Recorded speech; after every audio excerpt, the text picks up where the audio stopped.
All right, I'm going to continue where Rabbi Bressler left off. He actually skipped Tezvav, so we're going to go back to 15. But just something, I think last week he was talking about how long you have to travel to go to a minyan, right? So it's about 18 minutes, let's say. That's called a mil. A mil is defined as the time it takes to, if a person's walking, it's usually about 18 minutes, which is about 3/4 of a mile. Now, there's a question.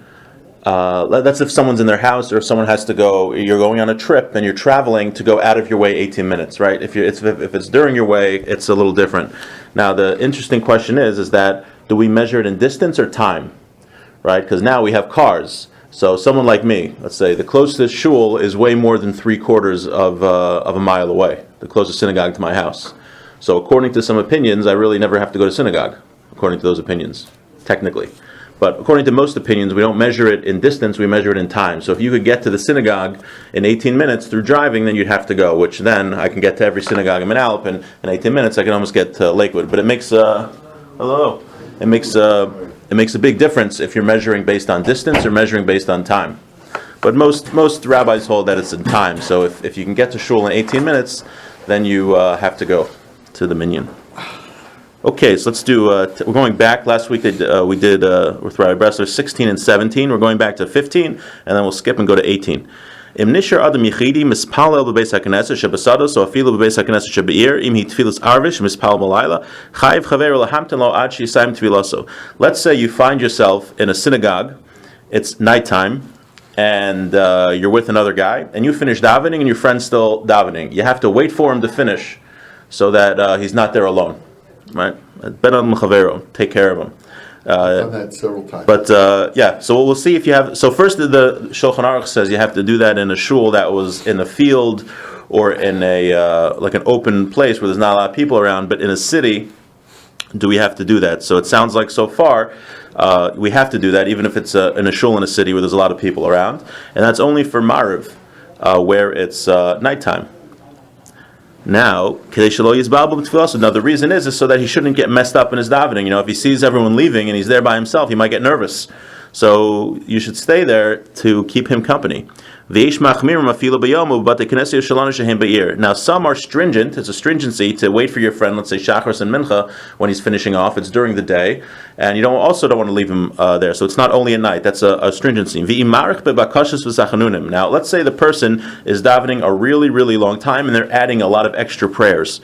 Then you don't have to wait for him, right? You don't have to wait for a guy that's davening for 2 hours. You know, if he wants to daven 2 hours, you're not responsible to wait for him there. Let's see what the Mishnah Berurah says. Lahamtin dafka im nichnasu b'shava. Oh, this might, with the case you mentioned earlier, this might not apply. The Mishnah Berurah says you only have to wait for him when you started at the same time. But if the person comes in at a time by himself, where it's clear that he's not going to be able to finish with everybody else, then it's clear that it doesn't bother him so much to be davening by himself, so you don't have to wait for him.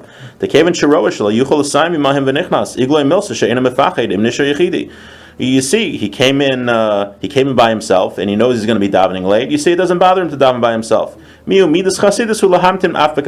However, it's a nice thing, it's a praiseworthy, pious thing to wait for the person if he's still davening. So that could apply to your case before. If someone comes in late and he's still davening, and he doesn't want to be, it would be a nice thing to wait for him until he's done, so he's not alone in the shul. Right? Yeah, I wonder how sometimes people get more distracted if they know someone's waiting for them. You know, they see they don't want to, they don't want to bother somebody. This guy's waiting for me to finish. That's the ones he's talking about. Whatever it is. The ones he's talking about. Right. I edited it after. Don't worry. But the cases here, it's better to stay with him. Okay. This is let's go to 18. This actually has to do with Murray's question. What's the case? I asked my Rashiva actually about. You asked, is it better to daven in the Kollel, which is a base medrash and it doesn't have a Torah, versus Yeah, you know what? I'm not going to say it over because I don't know. I might make a mistake when I say it over, so I'm not going to. What's that? I just realized as I'm saying it, I don't have it 100% clear to say it over what he said, so I don't want to misquote him. But we'll learn the halachas, and I think pretty much it's going to be clear anyway from that. Okay, base medrash. No, I think, Yeah, I think we were talking about you wanted the kola without a davening Torah. at home or in a shul, and I asked you, is this considered a shul? Right. Oh, so that for sure. Yeah, that for sure is. The kollel, even though we don't have a Torah here, is a shul. It doesn't really depend on the Torah. It doesn't depend on the Torah? Right. I don't think it does. Rabbi Bressler seemed to think the Torah matters. I don't see anything that it does. So you can take it up. Rabbi Bressler and I have many disagreements if you come here in the morning. Okay. Let's see what the Shulchan Aruch says about this. I gotta come in the morning to listen to the arguments. Oh, yeah. I guess I gotta start coming in the morning to listen to the arguments. It's a little more lively than. Because all this is a place where people study, right? Right. That's what we're going to learn right now. More than that. What is the better place to daven? You have a choice: a shul where people only daven, or a place where people study. What's better? What do you think? Well, is the shul classified when it has a Torah? No, forget Torah. Let's say the shul also has the shul has a Torah.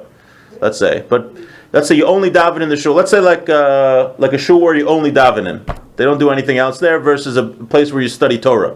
Study Torah. Right. That's what we're going to say. Now, it doesn't really come up so much nowadays, at least in Manalapan, because pretty much What every do you say, study Torah? study Torah. Arnie's correct. I'm just saying that. No problem. Excuse me, Okay.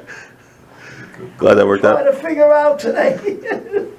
So most shuls in Manalapan, we also learn in them, right? The JLC, they have a kollel there. Union Hill, they learn in. Torah Links, they also have a kollel. So, it's really, this question which we're going to be learning comes up in play. I think in Washington Heights, Breuer's, like, some places they just have a shul where they daven, and they have another place where they learn. And the shul, people really don't learn there. All right, so let's see. Beis HaMidrash, Kavua Kadosh, Beis HaMidrash Kavua, Kadosh Yosim Beis HaKnesses, Umitzvah is Pablo Yosim Beis HaKnesses. So Arnie said, like the Shulchan Aruch, that a place where people learn on a steady basis is more holy than a synagogue. Really? Yeah, the Torah learning they do there makes it more holy, and it's better to daven there. So this is more holy than a synagogue? That's seems to be. Yep. Umitzvah is Pablo Yosim Beis HaKnesses, and there's a bigger mitzvah to daven there. Vehushi is Palo Balsar. Now that's only when you have a minyan.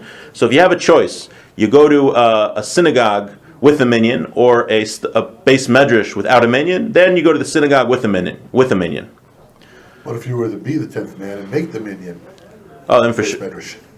Oh yeah, then you should go in the base medrash if they have a minyan. Yeah, for sure in the base medrash. What if they were just one short and you were the 10th man? In the base medrash. Yeah. No, then you should daven in the base medrash, for sure. V'yesh omrim da afilu below asara adivli is pal b'beis hamedrash hakavualo. Some say that even if you don't have a minyan in the base medrash, it's better to daven there than the synagogue. V'davka misha toroso umnaso v'enim isbatel b'lav hachi v'afilu hachi lo yargol atzmo lasas kein shelo yilmadu amei aretz me'anav yisbatel b'beis haKnesses. Now, that's what she said, or it's better to daven in a base medrash without a minyan, right? Versus a synagogue with the minyan. That's only what's called someone who's Torasu Munaso. That's a person that is learning 24 hours a day, right? And he only stops learning to go to the bathroom once in a while and to sleep a little bit, and he never stops learning. So I don't know anybody like that. So learning is more important than davening. In the sense, learning is holier than davening. That's but, what I mean. Right, Yeah. but we need to daven it. Torah, when we learn Torah, it has to be it's with a condition. It's a condition that we do. Right? A person can't just learn Torah to, get ideas and not actually carry out what he learns. That's very bad. We have to learn to do, and part of the things that we have to do is to daven. But Torah learning has a lot of effects in the spiritual world that even davening doesn't have. But davening is also very important. Interesting. Yeah.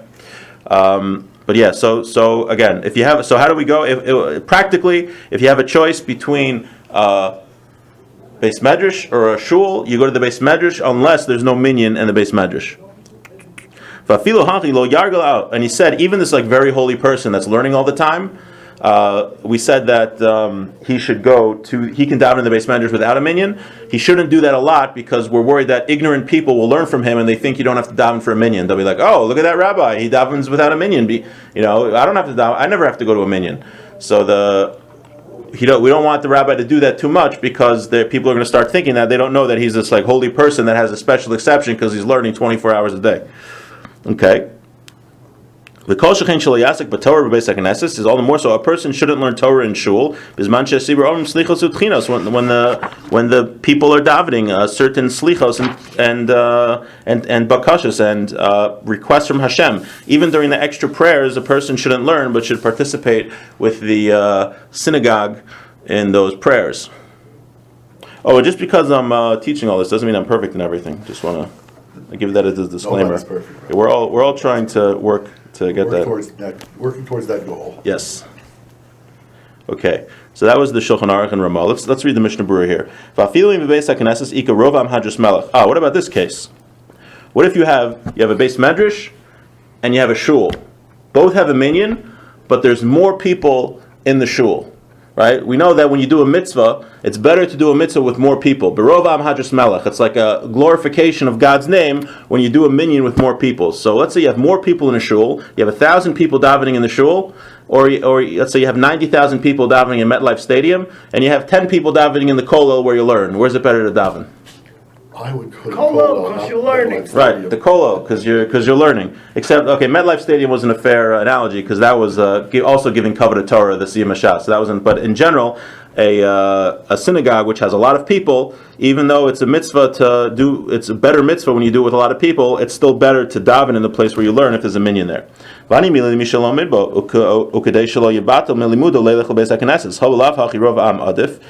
That case, he says, however. That's talking about where you would have to stop learning to travel to a shul. But if you don't have to stop learning to travel to a shul, then Berov Am, to daven with the many people, is better. That's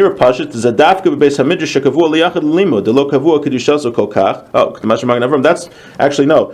That exception where he says don't go to the shul, where he says don't go to the shul where there's a lot of people, that's only where the Beis Medrash that we're talking about is like where you learn there by yourself. Second, right? It's like it sounds like it's a place where you like learn a little bit by yourself, but not so much. Yeah,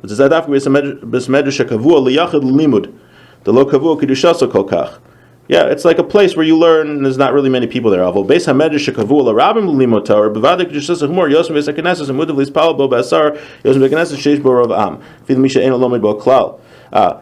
a shul, a Beis Medrash that a lot of people learn in. That's like set like the kollel, where there's a good amount of people that learn here. It's not just like you have a room where you learn sometimes. That's always better to daven in a Beis Medrash with a minyan than it is in a shul with, even if the shul has a lot more people. Now, just again, when we're talking Manalapan, most of the shuls here are Batei Midrashim also, right? What? Most of the shuls people learn Torah in anyway, right? Yeah, all the Orthodox shuls in pretty much, I think people learn Torah in. Because it used to be they had like a shul and they had a Beis Medrash, it seems. Okay. Ve'enum is batel. Oh, we're talking about this really holy guy who only learns all the time, and he says he never stops learning except for things that he's got to do for his body. So he shouldn't really go. He doesn't have to go to shul at all. But this isn't really practical because there's nobody that exists like this really nowadays. Oh, and he says kol shechein, all the more so that a person who is learning Torah, and so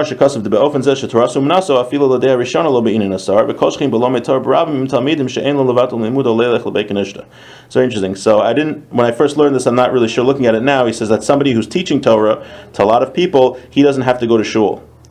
So I don't know if that's specifically this person who's always learning and he's also teaching people, or it sounds like even here, just someone teaching to a lot of people that he doesn't have to go to shul. But I need to look into that. Okay. Shalil Madu. Right, so we said that this holy person should not go to, he shouldn't do this too much, where he doesn't go to shul because people are they're not going to be done the kapschos. As a mitzvah to, when you see somebody who does something, especially a big rabbi, and it looks to be incorrect, you have to judge him favorably. So we're worried that, certain ignorant people aren't going to judge him favorably, because unfortunately that does happen. Oh, so and then we said the Shulchan Aruch that a person should not learn when the people are davening special prayers, and the Mishnah Berurah adds that's also during laning. Also, a person shouldn't do that. Right, when they're laning, you should not learn.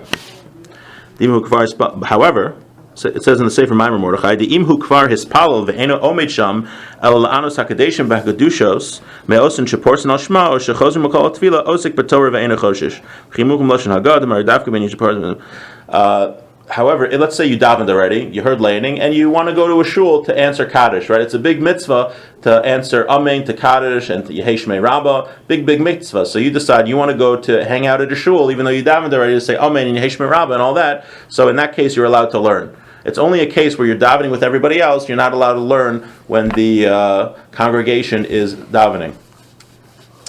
Because you're like separating yourself from the congregation now. Especially Shemona Esrei. Right, especially Shemona Esrei. However, that's right. That's another reason because we need during Shemona Esrei we need everybody to say Amen.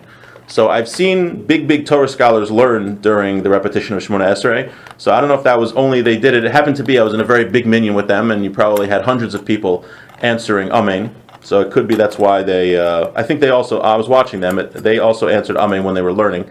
So, but just the general rule is not to.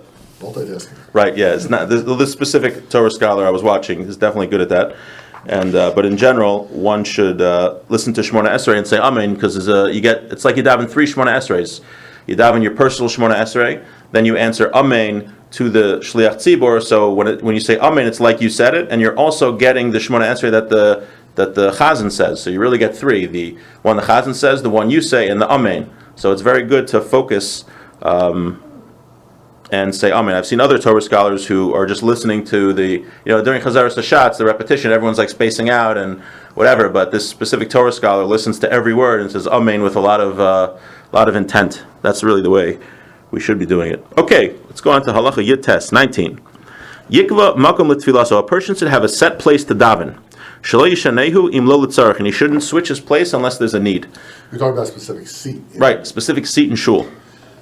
That's a problem I come up with continuously. Someone takes it? Yeah. Well, what you shouldn't do though is be a jerk to. It's like if a guest comes. When I first joined Union Hill, I had a seat, second row aisle, and one day I arrived late, and there was a new member sitting in my seat, so I had to take another seat. Then that particular seat was the last row aisle, and then a specific person who I guess had used that seat from time to time, who didn't come every Shabbos but came occasionally, I found him in that seat. And I had to find a third seat. People get very sensitive about the seats. So eventually what came out is Mincha Barav, I sit in the front. Just yeah. Just because this is People get very sensitive about the seats in shul. So Hashem has a hard time finding me. What can I say? They'll figure it out. I'm here. Stand up and wave.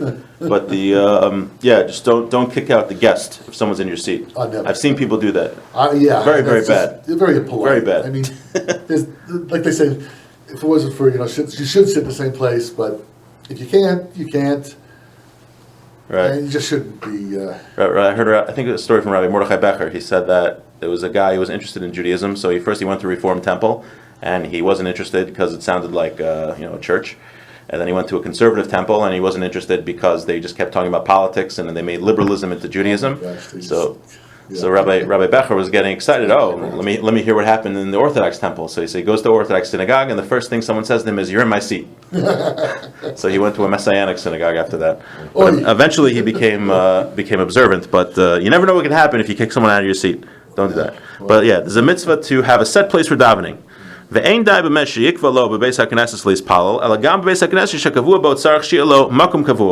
not only enough that you have a specific shul to daven in, but in that shul you should have a specific place to daven in. That's the Shulchan Aruch. The Mishnah Berurah says, so we find by Avraham. Where's the precedent for this? Abraham prayed in a set place. It says in the pasuk, "Vayashkim Avraham baboker el makom asher amad sham es pnei Hashem." That he went to a specific place to see the face of Hashem, in front of Hashem, rather.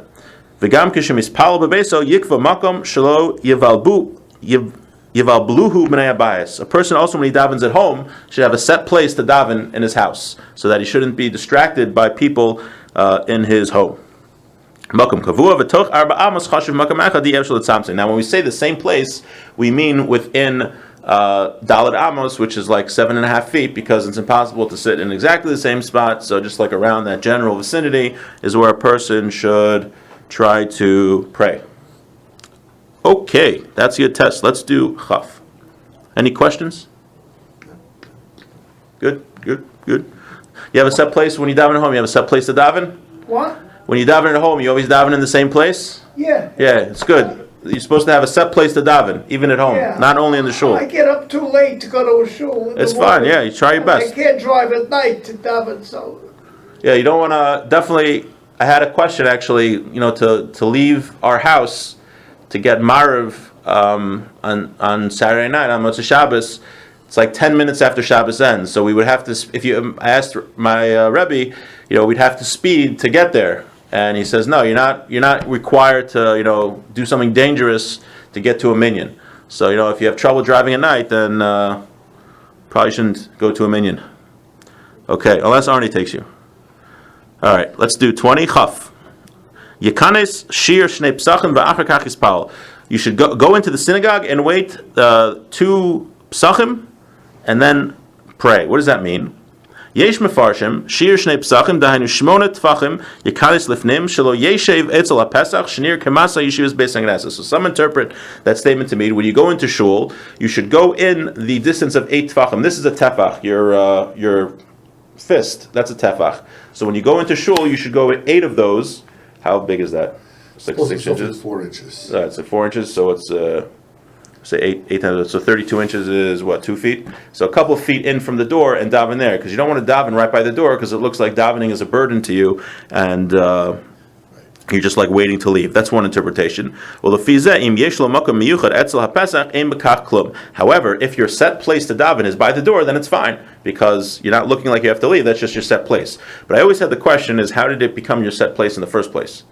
Like, you can't It was daven. empty when you got there. Right. It could be that was like the only place you could daven, and that's why you started davening next to the door. But in general, you shouldn't. If you're just like running in to catch a minion, you shouldn't daven right next to the door. V'yesh mefarshim shelo yimahir lispal miyad kishenichnas. Ela yisha shir shnei psachim. The other interpretation is that you shouldn't. When you run into shul, you shouldn't just start davening right away. You should just wait a little bit. The time of shnei psachim. Just to contemplate where you are and then daven.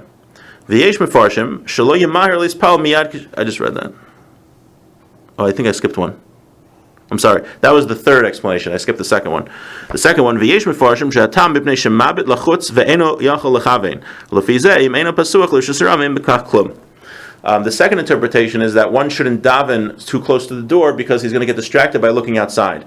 Now, he says that only applies, though, if the door is open to like the public place, because the public place you'll get distracted by things going on outside. So if the door isn't open to like a public place, maybe just a hallway, then that would be fine. But then the Shulchan Aruch concludes that one should be stringent for all of these 3 explanations. Again, what's the 3 explanations? One, that a person shouldn't daven too close to a door because it looks like he wants to leave shul. The second thing is that a person shouldn't daven next to the door because he'll be distracted by what's going on outside. And the third thing is nothing to do with the door, but when you get into shul, you should pause for a moment just to contemplate where you are, and you shouldn't just start davening right away. Let us see. You should also arrive early to shul. What? You should also arrive early. Yeah, it's a mitzvah to be from the Late. first 10. Special mitzvah. Okay, Shir Shnei Psachim, Ayin Bebach, Shekazav the Tzarech Lasos Azar Lifnei Beis HaKnesses. The Bach writes that you should have a lobby in front of the shul. Shai Lifnei HaHeichel, V'herech Lefarsh B'zeh Ma'amar the Shir Shnei Psachim, V'chein Kazav Magen Avram, V'chein Nagu Gayom, V'chom Makom Alkein, V'alkein Tov Lahada L'chatchila Shalei Yispal Be'azar Ki Im Beis HaKnesses. This actually is interesting. The Bach says you should have a lobby in front of the shul. You shouldn't just like walk in from the street to the synagogue. You should have a lobby, but you should be careful and try not to daven in the lobby, but rather daven in the synagogue. Yisheh Shir Kadei Shiyashiv Daita Olav Yispal B'Kavana. What's the reason? Why do we wait a little bit before we daven? So that you could just collect your thoughts and daven with the proper intent. Kishi is pal take of b'chanisaso pisam ein daitim yishavas alav. Mechavden b'pesach beis hagneses shikanis agadol tchila ha'ol v'rayel mezuzah. This is interesting, and you should honor a great person that he should walk into shul before you. I saw an interesting thing in the Dirshu here. So I didn't look this inside, so I'm just going by what the Dirshu says, but you should always check inside anything that you see quoted in footnotes. We just mentioned there's a special mitzvah to be from the first 10 in the minyan. Do you have to honor, let's say you're walking to shul with someone greater than you, and there's 9 people there. So the next guy who goes in is going to be from the first 10. So is it better to be from the first 10 and not let him go in first, or you let him go in first and then you're not from the first 10? You'll be a number 11. I would give the honor. Right, give the honor. That's what they quote in the Dirshu here from the Pri Megadim. So I didn't see the Pri Megadim inside, but that's what the Dirshu says. You should always honor the person. Okay, let's stop here because the next halacha is kind of long. The next halacha is Chaf Aleph, is about not having something interposing between you and the wall. And we're talking about, can you have a chair in front of you? Could you have a shtender? Different things like that. And then we're going to talk about having pictures on the walls of a shul and having pictures in siddurim and benches and things like that. And then we have a few more halachas and we'll be done with the simon. Thanks for coming. Any questions? Yes, go.